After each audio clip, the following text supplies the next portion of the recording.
Hey everyone, I'm Liza Greenberg. I'm VNAA's Senior Consultant for Quality, and I work with VNAA on our Blueprint for Excellence. So for those of you who haven't seen the Blueprint, we encourage you to take a look. It's got a lot of quality improvement strategies, including information on improving 5-star ratings and quality issues related to the Impact Act. So a really good resource on best practices. But my real job here today is to introduce our session and to provide our compliance statement for nursing contact hours. So first off, I'd like to welcome you to the session on CJR to EPMs, Leadership Role in Future Bundles. It's presented jointly by the VNAA and the Alliance for Home Health Quality and Innovation. The session is being recorded. It has been approved for one continuing nursing education contact hour by the Maryland Nurses Association, an accredited approver of the American Nurses Credentialing Center's Commission on Accreditation. In order to receive your certificate of completion, you need to attend the program in its entirety and complete the evaluation. You also need to sign in, and there's a sign-in sheet on the table right there in the back and one outside the door. The evaluation survey is in the conference app, and if you need any help locating it, please let me know. Certificates of completion are available from staff members, and our faculty has disclosed no conflict of interest. Our disclosure sheets are also on the tables in front of you. And now I'd like to introduce the presenters. As Beata Home Healthcare's Director of Accountable Care for the Mid-Atlantic region, Dr. Anthony DeLonzo works collaboratively with over 30 of Beata's service offices to design and implement care strategies for accountable care organizations, as well as bundled care providers, regional health systems, and large physician groups. In this role, Tony maintains current knowledge and vision regarding changing healthcare payment and delivery models, including value-based reimbursement, risk-sharing arrangements, and population health trends. He also strives to work on data issues and coordinates projects on strategic initiatives, including star ratings, improvement, and collaboration with electronic health information exchanges. So we're really delighted to have you with us. Thank you. It's an important topic. Dr. Elizabeth Kleber is the Area Director for Home Health Care Clinical Practice for Beata. Her responsibilities include leading national accountable care initiatives for Beata, as well as supporting development of joint ventures with hospital systems partners. She also works on ongoing development and messaging of resource utilization guidance and support processes. Prior to coming to Beata, she worked with acute care settings for 23 years in a large academic medical center. And she's also held high-level positions in home health care services and case management. She has a PhD from Rutgers in nursing, working and with a dissertation working on service utilization and quality in home health. So thank you both for joining us, and we look forward to this important session. That's a Beata person.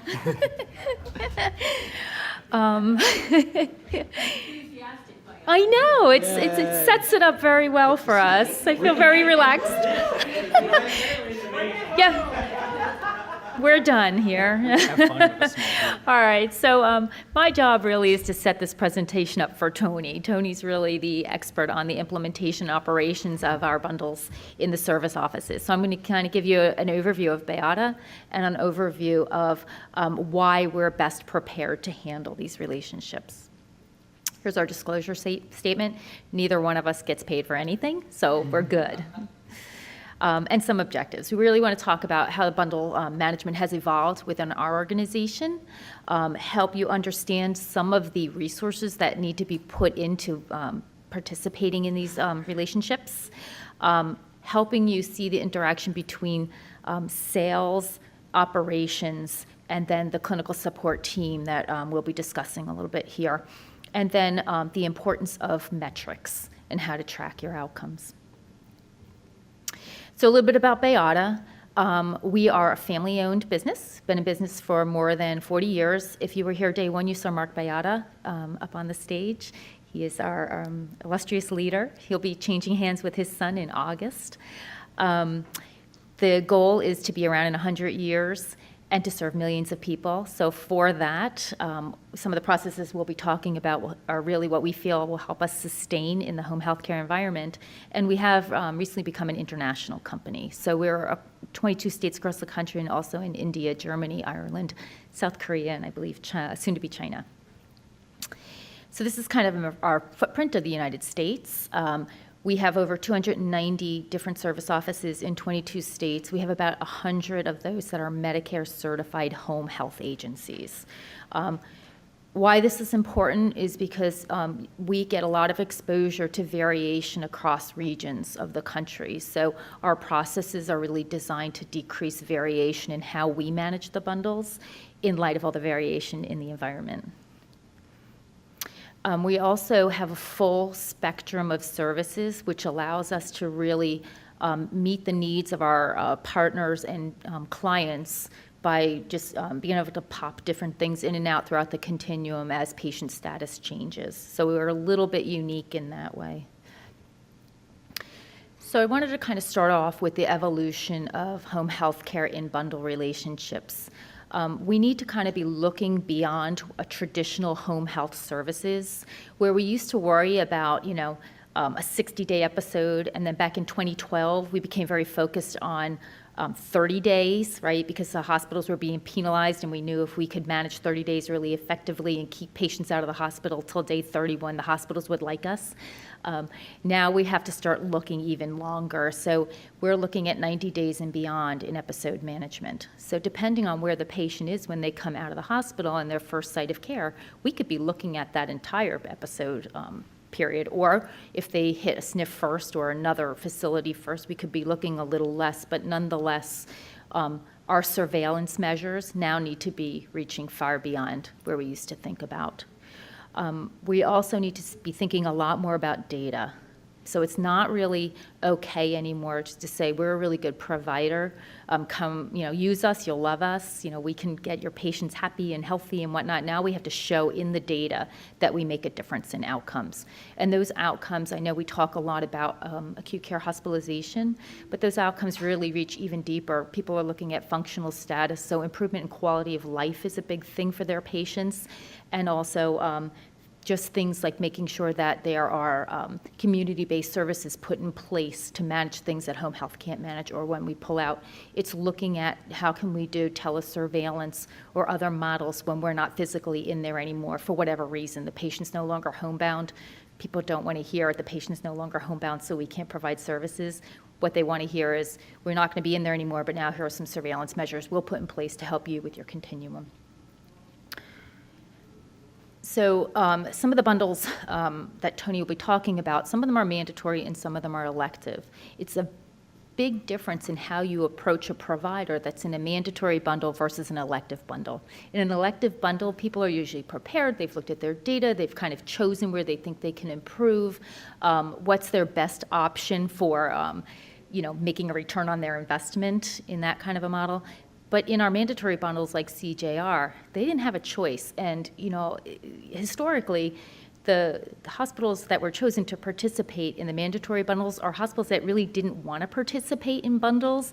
They weren't showing an interest in the CMMI models, and maybe they didn't have the best opportunity for improvement, and they seem to be the providers that have been chosen. And so what we hear a lot is, can you help us because we didn't see it coming, or we didn't really think it would happen, and now we don't know what to do, and there is no plan. So here's just a little bit of that difference in that. Antonio will go into a little more depth on how to manage that. So before you say yes to getting involved in a bundle, I would caution you that there are a lot of things that you need to think about. And most of the processes that you would need to have put in place are things that are not necessarily compensated under a contract or an agreement with a provider.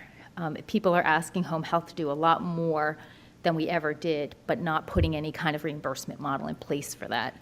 So on the outset, it doesn't look too bad, right? Your office director goes to a meeting and they say, we need to have better relationship management, provide us with some data. We have a contract that you're going to need to sign, and so on and so forth. But it really involves an awful lot that people don't think about. So it's having that legal expertise to look at those contracts and make sure that the office can really meet the expectations, or that the processes you're putting in place aren't going to do more harm than good by being part of this relationship. Data reporting isn't just saying, yes, we met it or we didn't. It's doing that deep dive into here are our numbers, here's what those numbers mean, and maybe we need to refine processes because these numbers are showing us this type of a correlation. Even care coordination and clinical. When you get in these relationships, the patients are coming to you probably at a higher acuity level because they're decreasing the length of stay in the hospital and they're moving them into home health. So I'm like a really old nurse. When I became a nurse, I worked in open heart and a patient stayed in the hospital for 2 weeks. They didn't even get out of bed for like 4 days. And then we were all panicked that something was going to be horribly happening when they got out. Now it's a drive-by, right? It's 4 days and you're out and you put home health in and it's not this, you're not picking up at the same level. So again, I'm a really old nurse, so it's been evolving over time, but it's just the point that they're moving people out faster and we need to get our clinicians up to speed on being more of an acute nurse than those, just going out there and having a nice cup of tea with a patient, which is kind of what I did back in the day, just sadly. So how is Beata reacting to this environment and these demands? We've developed a team called the Accountable Care Team. We have regional representatives throughout the country, so the West, the Southeast, Northeast, and Mid-Atlantic areas. And Tony is one of the regional accountable care experts for Beata. These are clinicians who have great experience in home health and a deep knowledge of alternative payment models, CMS messaging, and provider relationships. Not anybody can fill that role, but we feel like we've taken 4 people who really, really excel in the qualifications for this role, and I'm not going to read these off. But the main thing is that they're a dedicated team, and they are a link. They are not sales team members. They are a link between the sales team and the operational team.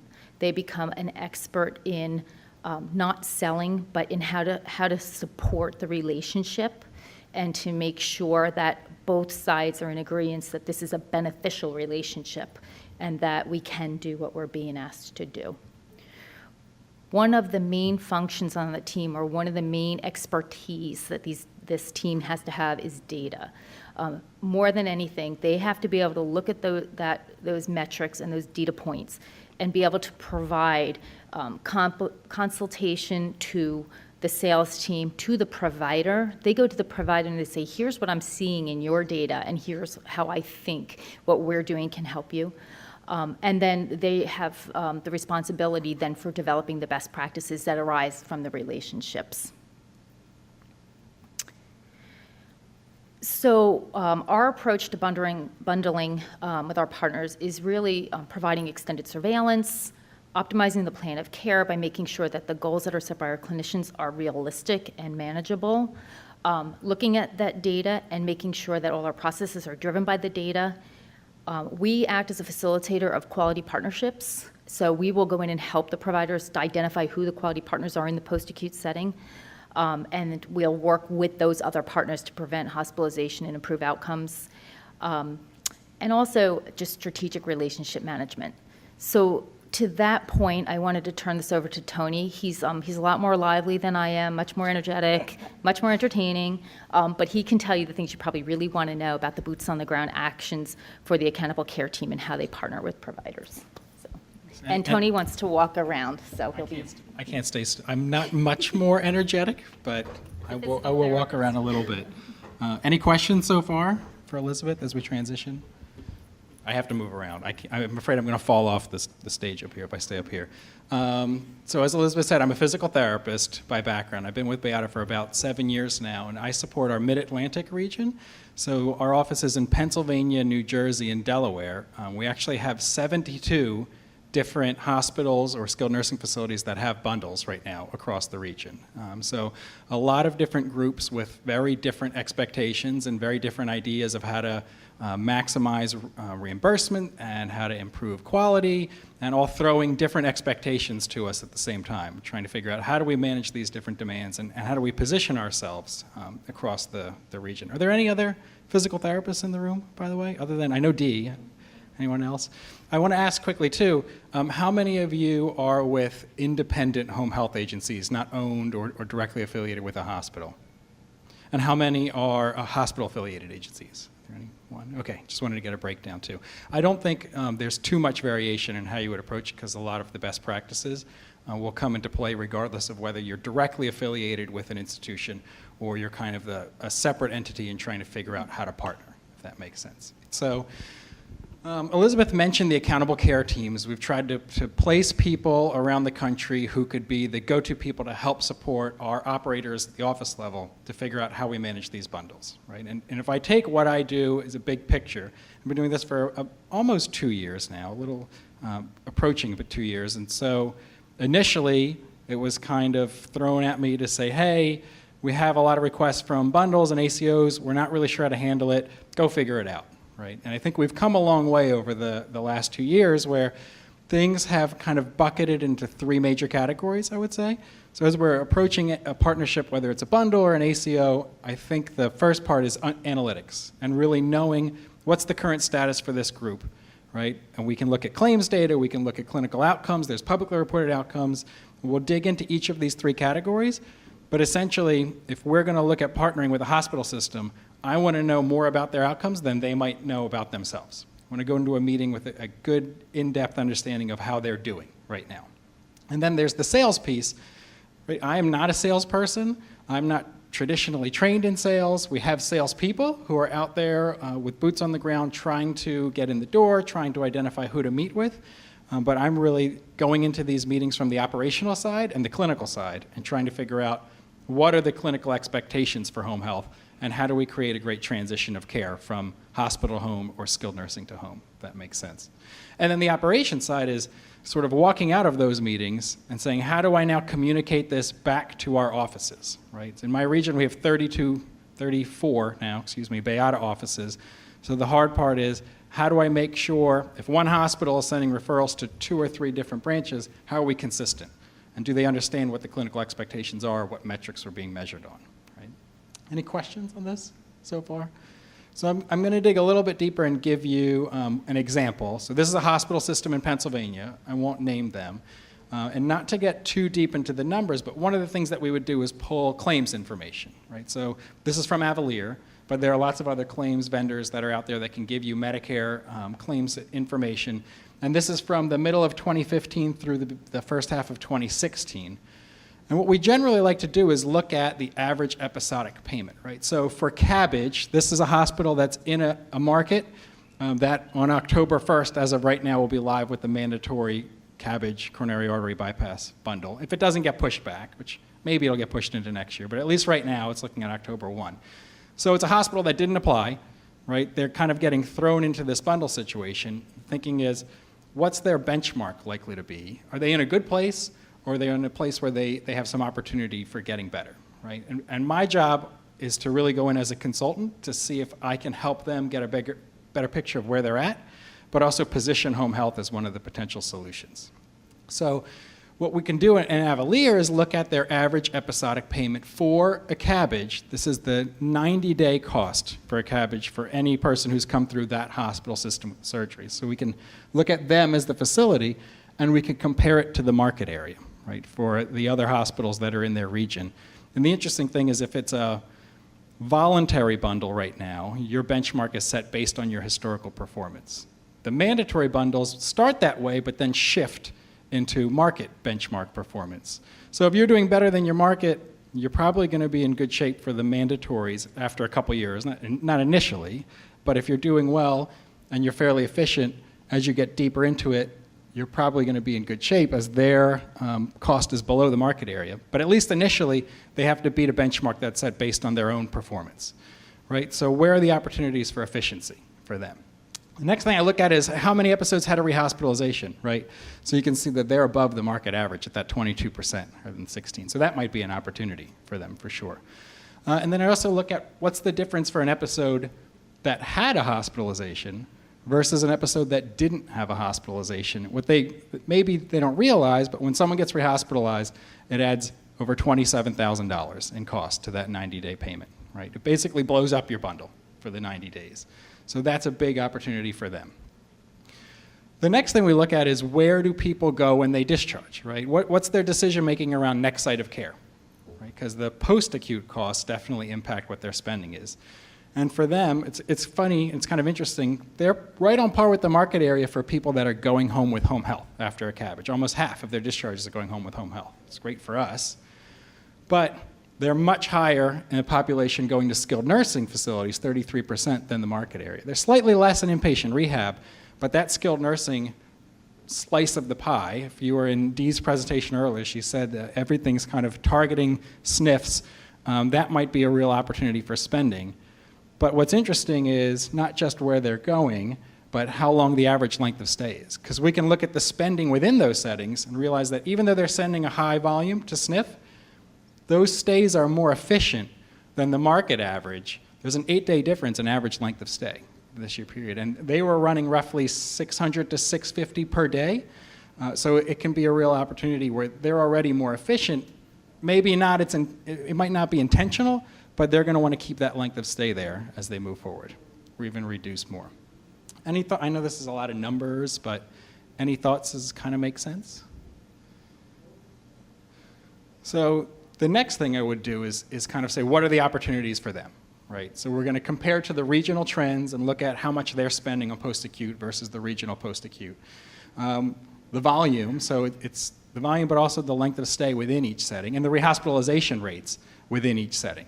So we can look at that and say, of the people that went to skilled nursing, what was the average rehospitalization rate? The people that went to home health, what was the average rehospitalization rate? And even slice and dice by individual agencies. So if you're sending half of your volume to one home health agency versus another, but there's significant differences in rehospitalization rate, why do you choose one agency over the other? Or are there opportunities to standardize what's being done clinically? Can we partner better across the post-acute continuum so that we're applying the same best practices, right? One of the things that I thought was interesting for this hospital that is not unique is that they have their own hospital-owned home health agency, which we see a lot in my region. About 50% of their discharge volume goes to their own home health, which is kind of low, actually. Normally I see like 65 to 75%. But the other 50% goes to 45 different agencies with no one receiving more than 2 or 3%. 2 point something percent was the next highest agency. There is no number 2 provider. Right? So the emphasis is it's our home health. If our home health can't take it, or if it's out of our service area for our home health, they're going to whoever will take it. Right? So not a lot of intentionality around who's our secondary provider. And so at Beata, we've really tried to position ourselves as a secondary or tertiary provider for a large number of health systems to work in partner with the hospital-owned home health. Right? We don't want to be a threat. You won't last long being a partner for anyone if you're trying to steal business from the hospital-owned agency, but I think there's enough need and enough volume to go around if you can have reliable and consistent number 2 and number 3 providers, but it can't be 45 different providers, right? How are you going to maintain communication and clinical expectations across such a large volume of providers? Any thoughts on that? It's kind of match some of what you're seeing in the market as well as some of the hospitals. We heard earlier in the week some discussion about star ratings and using star ratings to narrow down our network. Some hospitals are looking at individual metrics like rehospitalization rates, cost per episode. So I think most hospitals that are participating in voluntary programs that have applied to be a part of this are a step ahead with trying to narrow their networks. So you don't see this as often. But for the mandatory programs, probably going to see a lot of this situation where hospitals are suddenly finding themselves in a bundle, weren't really prepared, and might not have the same thoughtfulness around the post-acute network. Rose, do you have something? Some of the BPCI, so New York City went BPCI almost very quickly, and then CJR, they're in MSA. So it's interesting, the BPCI hospitals, like their initial reaction was, oh my God, home health, and saved all this subacute money, okay? Now they're at the place where they're saying, okay, they don't quite understand that a herd is based on the therapy, so they all want 7 days a week, which we're giving them, but they don't realize that bumps up the home health cost, in terms of the herd. So you spend a lot of time. The CJR is still in the place where they are just so happy that you're saving them the SNF money, but the BPCI people, and we're preferred partners in reducing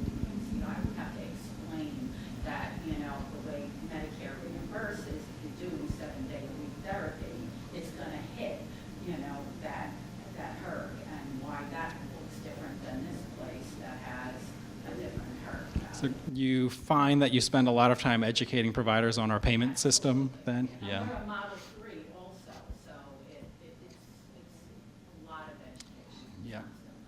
constantly, You see the same thing? You said, I heard a yes. Well, I see it. I think what I've been quite surprised about, even though I'm in Providence, we did a lot of preliminary education in anticipation of it coming, and went out to all of the SNFs in the LA County market and discussed with them what was coming and the waiver of the 3 days, and like we're in it. And I'm sitting in a 5-star rated SNF that does a lot of rehab for ortho, and they're like, now we know that waiver's coming in, but when? And like they were regional, they're just behind. They have so much going on in their own regulatory world that it's hard for them to be up to speed. Well, Yeah. with the waiver, it's interesting too. The Model 2 has the 3-day waiver, Model 3 doesn't. So I'm petitioning CMS to allow me to have a Model 3 waiver for the SNF stay. So, because I think I should be able to, for a short stay like fluid management for CHF, put them in Right. a subacute for 3 days. It's going to be cheaper than, Absolutely. it's New York City. Academic medical centers are Yeah. astronomical. Absolutely, you know? yeah. So we're even at that place where we're Yep. looking at, you know, what can we do creatively that is going, it may not save the entire inpatient stay, but it's going to save a significant portion. Yeah, I think, Rose, we're going to see more of that. If you haven't gotten that demand already, there's, I can vividly remember I had a meeting with one physician group, a hospitalist group who owned bundles, actually. So they were a contract hospital group within a hospital system that had its own bundles. So talk about competing overlap and competing interests. But they, just real quick, so what they said to us was when they're doing their discharge planning and they're on the fence about sending someone to home or sending someone to skilled nursing, they're going to send them home. But it's our job to decide if they made the right decision or not. And if that person should not have been sent home, then it's our responsibility to transition them to a skilled nursing facility from home, which is really an interesting viewpoint. And So. you see that often in, like, so in the 90-day bundle that I have, that we send them home, but if they go to the ED, the hospital looks at them, and we have like 55 area hospitals that they may go to a different ED, and the ED looks and says, this is a failed home care, what they call a failed home care episode, I hate that. It's a failed home care episode, and then they send them to subacute. So then I get my claims and I say, how is this home health, ED visit, now in a SNF, you know, and so it's really, Yeah. you have to be very creative to track this. interesting. you know. Rich, did you have something? Yeah, I have Rose. When they're asking you for 7-day week therapy, what they're trying to do obviously is model the study. Yeah, subject, So, yeah. but the real question sitting underneath there is, how many visits do you really have to do to get the same outcomes? Absolutely. And you don't think hospitals for special surgery knows that? We're a preferred partner for them, and they will tell you, like, they will show you, like, the outcome at this amount, and this amount, and this amount. So they're a CJR, and, I mean, the metrics reporting is. Yeah, it's interesting. So I'm going to, One really good benefit that I've seen from it is it's really forced our system to have more physician-reported metrics, so it's transparent. They see their performance measured against their other peers, and it's forced them to change some of their practices. everyone's which has getting a been positive. scorecard. Elizabeth, did you have something you want to add? No, so my concern on this 7-day, every single day therapy visit is, so you're the awardee of the model, right? You're the awardee of the bundle, Okay. right? I have 3 different things going on. I have a CJR with partner hospitals. I have BPCI with Model 2s with partner Right. hospitals. And I'm a Model 3. Okay, I'm a Model 3, though, for congestive heart failure and MI. Okay. The other 2 are. okay, Model so they 2. can dictate your utilization as a preferred, okay. That's what I was thinking you said you were a Model 3. I'm a Model 3, but I'm a preferred partner, a preferred Okay. partner in All right. Model 2. So my concern is gone, I guess, and what we see more is them telling us to limit the number of visits, not to do everyday visits. In fact, not to go over like 5 visits, right? And Tony would say even at times they're telling you to go take a lupa because they want to contain costs. So New York must have a very different model. Yeah, Yeah. we see, no, it depends on if they have a convener or not. So if they have a convener, this episode Connect Things is telling them do a lupa, but we've had hospitals, I mean, frankly, HSS is the #1 ortho hospital in the country. Right, yeah. It's all about their reputation. So they really, and they're a single awardee, they're doing it themselves, so they care about that 7 days. So they feel like the more visits, the more touch points, the better. Yeah, and it's Right, limited okay. to the first couple of weeks, you know what I mean? It's Still a not lot, about the yeah. episode, Yeah, interesting. So there's all kinds of variation. Obviously, what we see in a minute, I'm going to get into some of the requests, the unusual requests that we're getting that you probably have gotten too. But big picture, so it's the sales piece you want to say, but I don't really consider the sales as much as operations. If I'm meeting with someone who is responsible for a bundle, well, number one is who's responsible for the bundle, right? It might be a VP of population health. They might have a dedicated bundle manager. It might be under case management. It might be a director of quality. It's really all over the place right now. But who really has responsibility for that patient population? Do they have some kind of central team who's managing these people? You could call it a care coordinator team, a nurse navigator team, a case management division of the case management team, but are there people dedicated just to the bundle population that are usually continuing to track them after discharge? Because those are the ones that we want to be communicating with. If there are issues in the home, we can get right back to the person we need to speak with on the hospital side to help us get orders or to figure out how to manage someone on the home side. The claims, like if we've already done our homework and we're walking in there, I always ask if they have claims information, have they reviewed it, how's our performance, if they know how Beata is doing or if they've compared us to other agencies, do our internal reports match what they're seeing for us, and for the claims, do our claims analyses look like what they've done for their claims information? So are we looking at the same thing they're doing? Kind of how are they looking at home health? Key barriers to sending people to different settings or rehospitalization reasons. What are they seeing as far as the populations that are getting rehospitalized? And then really digging deep into how they choose who goes home versus who goes to skilled nursing versus who goes to rehab. Are they using a tool? There's a variety of different tools out there. The episode Connects of the world might help push things. Carlos, the conveners have their own tools. But are they still just deferring to the team on the floor or deferring to the therapist? I'm a therapist, but I think more often than not I hear the therapy team decides if someone's safe to go home or not. Right? And there's a lot of variation depending on which individual therapist you ask. So it's not always an evidence-based decision.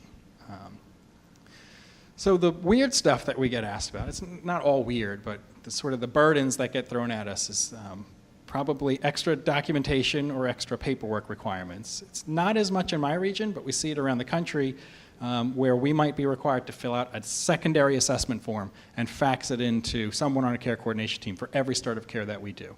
Or they might require very specific testing, like timed up and go or fall tests for a joint replacement population. And a different group might ask for a different test for their joint replacement population.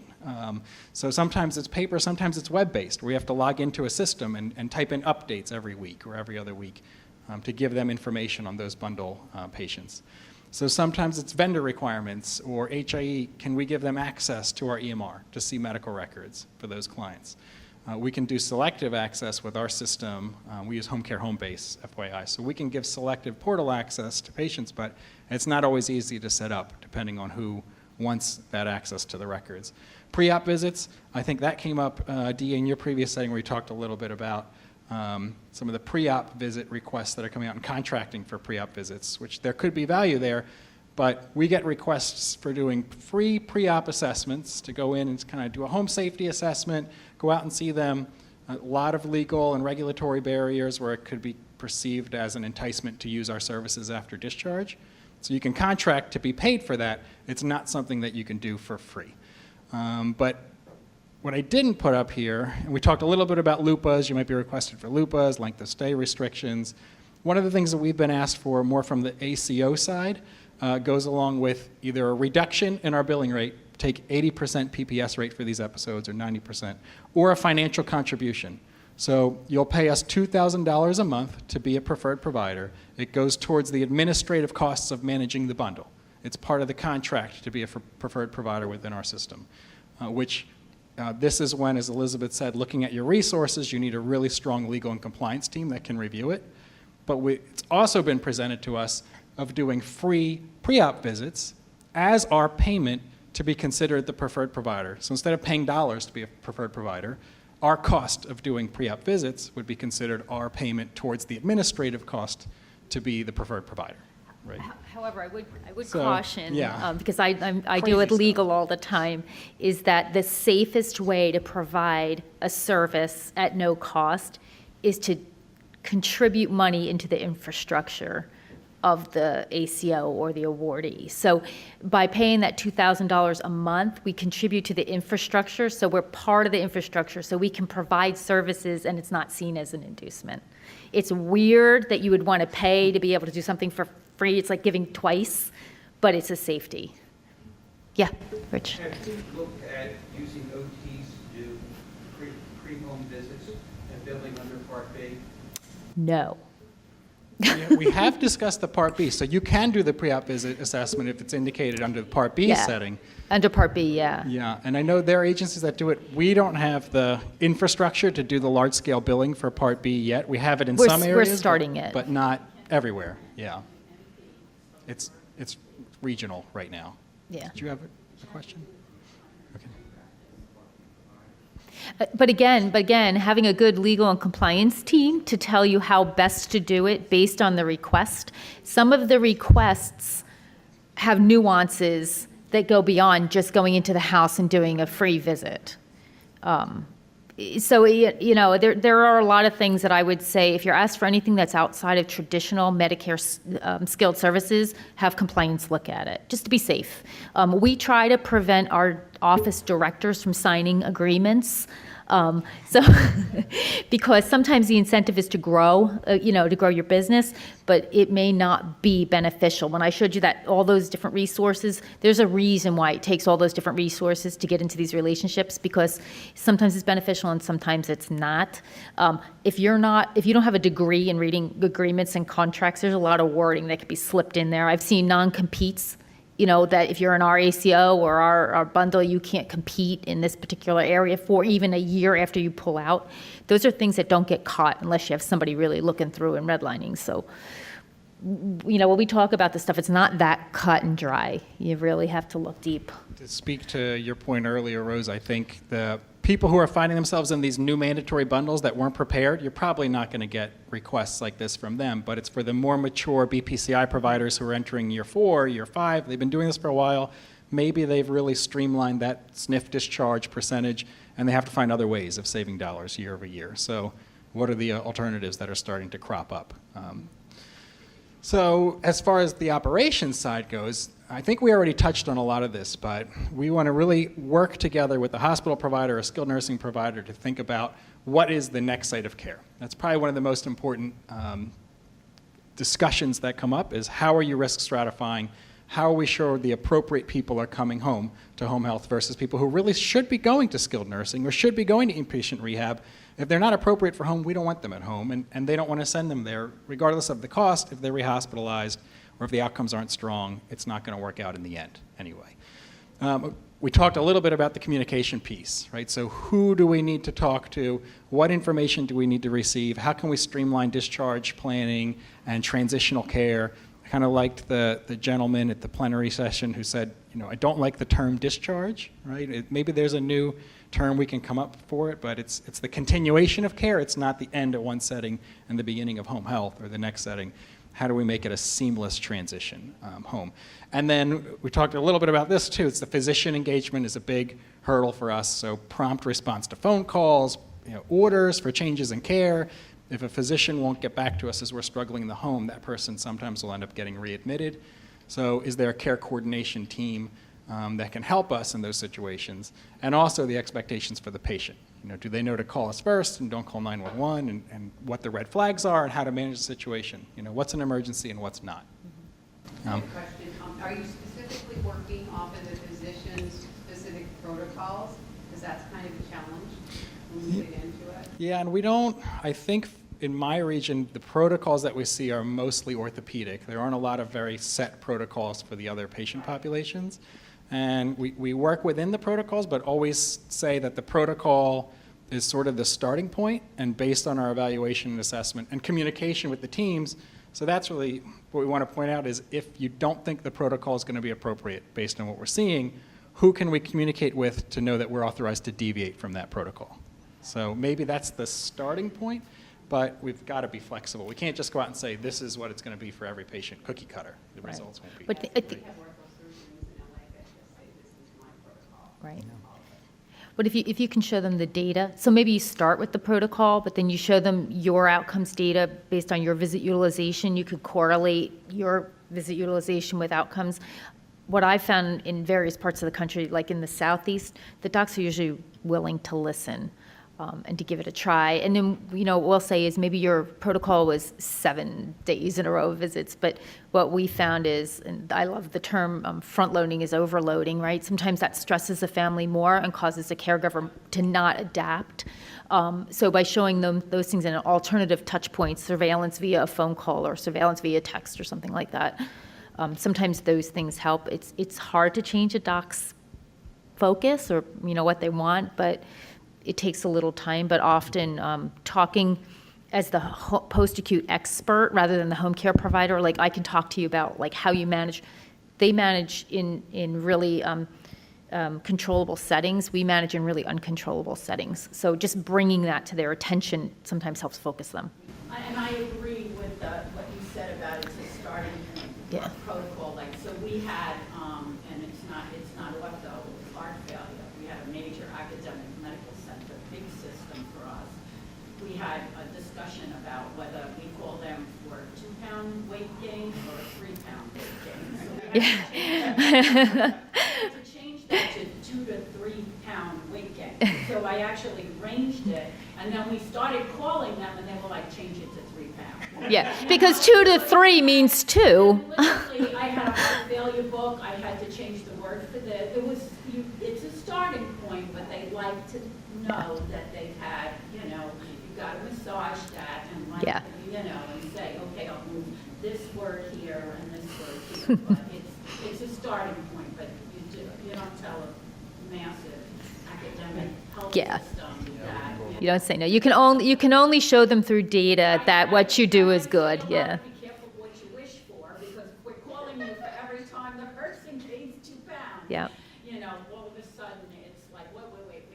Right. Then you're overloading them, and then once it hits them personally, they get it. That's a great example. Oh, it was. So, And a process. as I sit down with the groups, and we kind of talked about this earlier too, that they don't always understand home health. They don't always understand home health billing. They don't understand what we can and can't do. And so trying to keep it really simple about what to expect from us. This is the very oversimplification, but a lot of the times we'll discuss the patient tracking. So do we have a way in our EMR of tagging these bundle clients or an ACO client and kind of knowing who that person is so we can track the outcomes? And if we're tracking them, can we do some type of internal review? So for us, we have a case management team centrally that reviews the OASIS and some of the utilization of the proposed plan of care and kind of determining, is this appropriate for this person, to keep it consistent rather than just hundreds, thousands of individual nurses or individual therapists picking plans of care where you're going to see significant variation. And so it's trying to keep it as consistent as possible. We do try to assign to dedicated clinical teams. So we have, most of our offices have a heart failure team, have joint replacement teams, but people who are trained and understand what the CJR is and understand what the expectations are from X orthopedic group in their region and know who to call. So you don't have a lot of different hands touching one single patient. The transition to subacute facility is a big one for us too. So big initiative over the last year, which we have seen a real positive impact on our rehospitalization rates, is proactively identifying people who are not stable at home and transitioning them to skilled nursing facilities who can handle it. We've seen a big shift in the SNFs where some of them are positioning themselves to accept more community referrals, direct admits, however they label it, that some still can't quite accommodate a 24-hour turnaround or someone who's more urgent care need than stable. So there's a lot of variation in the SNFs. and then being able to report back on those outcomes. It's kind of the full circle. So can we actually show our outcomes for that patient population, what's working, what's not working, who's being rehospitalized, what are the trends that we see. For our office teams, I like to take back the key message of saying if we want to be a provider of choice, it's not, you could say this for just a health system in general, not necessarily the bundles or an ACO group, but there are 4 key requests that I think come up most often, which is the geography piece. So can you cover, if we have a lot of patient movement who come to us, if we're an academic hospital that people want to come here for different surgical procedures, can we have a consistent provider who can cover, or a consistent 2 or 3 providers who can cover the full range of that geography? But it's not just the geography, it's capacity too, right? Do you have the nursing staff? Do you have the therapist, PT, OT, speech, whatever the need is, are you staffed and able to handle it? And then the quality outcomes, we sort of touched on this. What quality outcome do you think comes up most often these days? What's our external benchmark of success? For me, you think, I'll say it's the star ratings comes up a lot, right? So these groups are pulling star ratings, saying some of them picking preferred providers based on 4 stars or higher. We have a couple that say we'll only partner with you if you're 4 or 5 stars, which is pretty aggressive, and there might not be that many agencies in one area that have 4 or 5 stars. We can talk about patient populations, we can talk about risk adjustment, we can talk about all the issues with star ratings, but it's the easiest apples to apples comparison for an external group right now.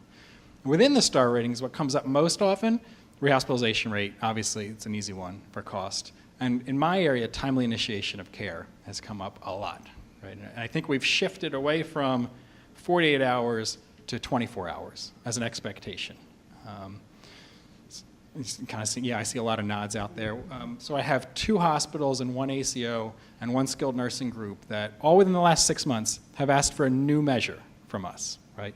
The timely initiation of care star rating measure, when you base it on the MU 102, MU 104, it's really a measure of how quickly you started care within a physician's order, but not necessarily within discharge. You see a lot of agencies that have 100%, 100%, 100%, 100%. Because if you're outside of a 48-hour window, you can connect with a physician, determine if there's an appropriate new start of care date, that's your MU 102 date, so you're within 100% as long as you're really good at getting new orders when you're not within 48 hours, right? And it's perfectly reasonable, and it's a way to manage the star ratings. But if I'm a hospital system, I don't like that, right? If I'm discharging someone, I want you out there quick. We've had some hospitals say, I don't care what the star rating metric is, because I know they would say gaming it, but it's perfectly reasonable. They say, I want your percent of the time you start care between, I think it's M1005, inpatient discharge date, versus MU 30, start of care date. What's the difference between our discharge and your start of care? I don't care about orders, I don't care about anything else. What's the real time, I call it real time start of care time, real time timely initiation, right? So it's kind of interesting, and you might start to get asked that if you're not seeing it already in your areas. But definitely more aggressive than the star ratings. And then communication.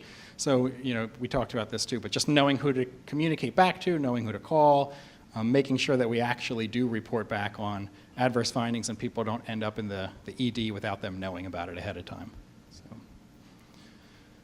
So keeping it real simple, this is the last slide that I have, but as we take all of this messaging back to the office teams, and if I'm talking to a therapist in an office or a nurse and trying to make this understandable at the local level, I think the 4 keys is really explaining the purpose, so why, right? Why does this exist? What's the background? What's the triple aim? Do they even understand with big picture what's going on in the healthcare environment? Setting the performance goals. So if you can, Dee, what was your term? If you can measure it, you can manage it, from earlier. So if you can set an expectation and you can report back on how people are doing towards that number. So if our goal for rehospitalization rate is X, for the patients that you saw individually, if you can do individual scorecards, it's great, as people can sort of benchmark themselves against the other people on staff to say, here's my rehospitalization rate for the patients that I touched, and here are my opportunities for improvement. Maybe I'm really good with heart failure, maybe I'm not so good with joint replacements. So it's individual level data, and reviewing that regularly so they know how they stand. And as far as partners go, it's hardwiring meetings. We like to meet at least quarterly with any hospital systems or skilled nursing facilities that we work with to go through the outcomes, talk about what worked and what didn't work, and just keep refining too. We've had a lot of hospitals agree to be partners with us because they said we were very open about communication and willingness to collaborate. And there are other home health agencies that they reached out to that they don't even get a response, or they don't really have the resources to be able to take the time to sit down and talk through what's working and what's not working. That seemed like it was going to be a bother for them, right? So people, even if your numbers aren't great baseline, I think the providers want to partner with someone who's at least willing to work together to see if we can improve those numbers. Right? So, Elizabeth, anything you wanted to add to that? I think that's the... No, any questions, concerns, contributions? Seeing similar things, Rich? obviously. Just a quick question. Points 1 and 2 really talk about a culture shift in terms of staff being accountable. And so what experience have you had with that shift? Because you have nurses who basically say, I just want to do my job. You know, Yes. And having them understand that the success of the organization is based on, documented outcomes. Right. How do you manage that shift? So for us, we're the visiting nurse service of New York. It literally meant saying it's not always about just a visit. And I laughed when you talked about widgets, because those are the words I used. I said, I literally laughed because they hear me say, it's not provide a widget, provide a widget, provide a widget. So it took us literally, I would say, 2 months, 2 to 3 months working on a deck, our value-based care deck, and then like having inserted slides for intake, take out for the field clinicians, for revenue cycle, because I said, and one of the things I said, for every support service department, for everybody, I said, you need to wake up in the morning and say, what is my role in preventing a rehospitalization? I don't care if you are the phone caller, if you're this.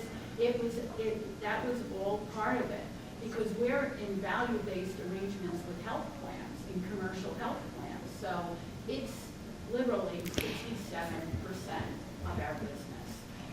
More than that, on the health plan side, and then on the bundles on the Medicare side.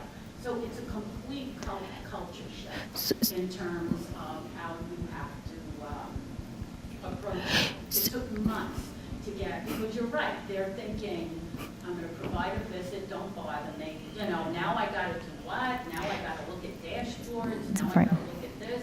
I don't understand dashboards. I didn't take a degree in data science.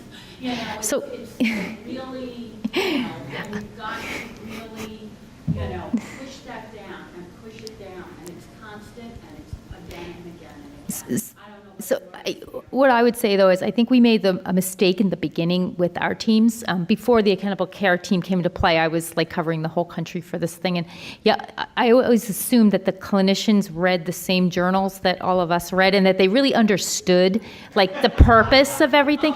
and I would go into staff meetings and talk about ACOs and BPCI and blah, blah, and they would just like, their heads would spin, but nobody'd ask any questions. So I thought like we were okay. And I think once they started learning about that and hearing more about it, I think what they need to know is like value-based care rings well with nurses anyway, right? I'm not a therapist. They seem to be more into their journals and stuff, but like with nurses understanding that it is all, I do love therapists, but they understand value, right? Like what I do needs to provide value. And so for our clinicians, we don't focus on a BPCI or an ACO. We focus on across the board. Doesn't matter if the patient's involved in one of those. It's good care, appropriate care, individualized care. And so what we put in place across the board, not just for those particular patients. So I think it's interesting, because I don't disagree with you, but if you look at the payment structures in just about every setting, it's because nursing is not a billable standalone service. That's true. Where therapists have always been, forgive my tongue-in-cheek harness to the plow because we contribute to bottom line revenue. So that's a challenge. It's two different approaches. I would agree with you. Yeah, and Because therapists need to come off the, But- you have to Yeah. contribute to bottom line revenue. But we don't do that. We don't try to do, put therapy there if really it's not appropriate. No, but that's what I'm saying. Yeah. That's where therapists get it, because in every setting, we impact that. But even, so I have that care management infrastructure that you were talking about beyond the home health. So I just did value-based care training for the Human Resources Department. Okay, did the whole thing, I did it with my SVP of strategy, went through the acronyms, and at the end, the VP of HR says to me, now I understand why I can't just send you anybody. And you're giving me like the problems, like I don't want that Right. person, I don't want, like why I give them a hard time. I'm like, these people have to be the best of the best. You can't just say, well, this one's got seniority, send them on over Right. to Rose, you know? Yeah. Frankly, I'm being tongue-in-cheek, but It is, it yeah. was everybody. I said, you have to understand, I'm at risk. I have upside risk and downside risk, and they have to be Cream of the crop, top-notch. yeah. They have to be like their competencies, their ability to look at metrics, to respond to Right. metrics, all of that. And it really is telling everyone. We just, yeah, and so all of our clinicians are really liking the metrics piece. We use SHP, and we can drill everything down to that clinician level, and our clinical managers take that and have that discussion. It makes them feel more valuable, and it elevates their professionalism, I believe. So I know we're running a little, we're just there? Okay. 2 minutes technically. Any other questions? I know we're Anything standing for Rose between before you she and leaves? Thank you. Thanks, Thank you, guys. everybody. Appreciate Safe it. travels home.